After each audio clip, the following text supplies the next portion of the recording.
سلام و عرض ادب. حتما خبر موشک پرونی آخوندا رو شنیدید. چه قرقمپوزی هم این روزا واسش در میکنن. بابا این موشک نبود که موشک بود. اول شما دود و دمی که اینا واسه این موش کوچولوها رو انداختن رو بشنوید تا عرض کنم چرا.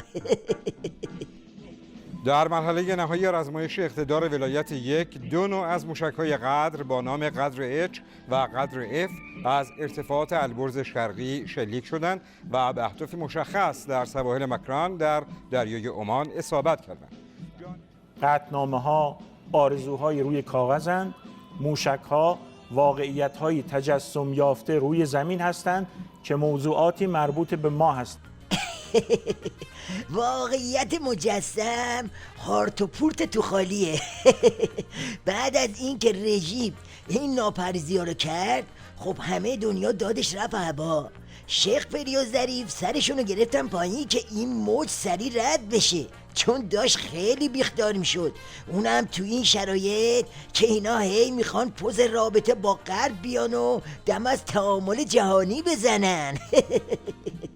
جاش ارنست گفته واشنگتن با ابزارهای یک جانبه و چند جانبه به این موضوع واکنش نشان خواهد داد.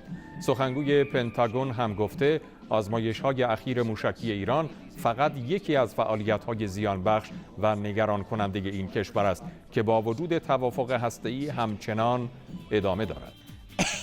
خلاصه اتفاقی که افتاد این بود که 4 ستون برجام و بعدش هم به تبع اون 4 ستون نظام شروع کرد به لرزیدن.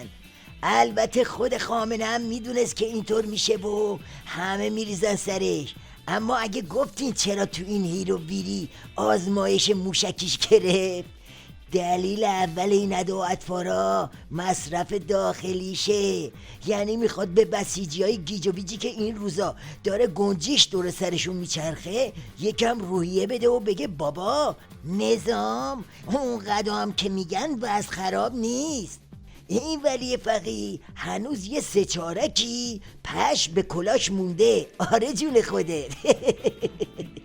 جانشین فرمانده کل سپاه پاسداران با بیان اینکه موشک‌های ایران محصول تحریمند گفت همه تجربیات خود را به دوستان ایران در دنیای اسلام و جبهه مقاومت منتقل می‌کنیم.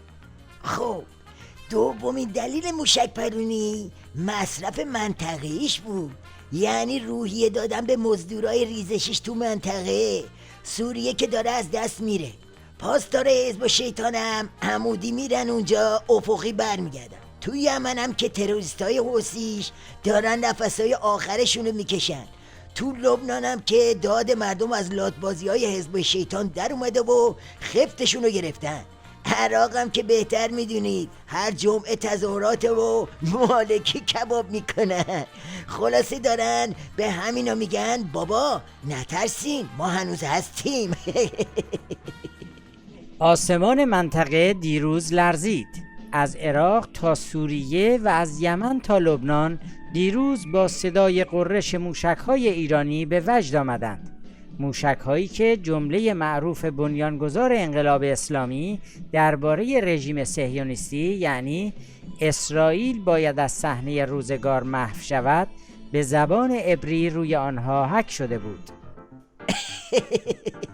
آقا این موشک‌ها یا همون موش کوچولوها هیچ چیزی جز موشک‌های خریده شده از چین و کره و مونتاژ شده از روی اونا نبودن. بعدش اگه هر کی ندونه موشکاف که میدونه. آخه کدوم موشک بالستیکی نقطه زنه مگه اینکه سیستم جداگانه هدایت ماهواره‌ای داشته باشه؟ رژیمم به خوابش نمیتونه ببینه. بله این موشک پرونیا دعوای درد بی درمونه آخوندان نیست. شب همتون خوش و خدا نگهدار.